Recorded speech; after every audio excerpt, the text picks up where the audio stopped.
ఆనాడు మీరు ఎంపీగా గెలిపిస్తే మీరు ఆశించిన అభివృద్ధి ఆనాడు నేను చేయలేకపోయినా ఈనాడు మీ ఆశీర్వాదంతోని తెలంగాణ రాష్ట్రానికి నేను ముఖ్యమంత్రి అయినా రాజకీయాలకు అతీతంగా ఈ వేదిక మీద ఉన్న మిత్రులకు చెప్పదలుచుకున్నా ఈ ప్రాంత అభివృద్ధి కోసం ఎన్ని నిధులు కావాలన్నా ఎన్ని అనుమతులు కావాలన్నా ఇచ్చే బాధ్యత నాది.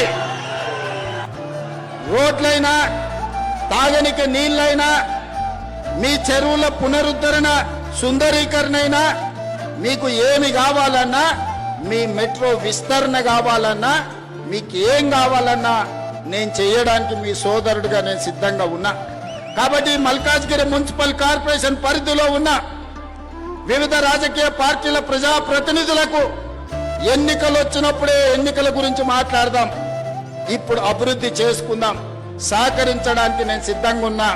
నిధులు అనుమతులు ఇవ్వడానికి మా ప్రభుత్వం సిద్ధంగా ఉన్నది.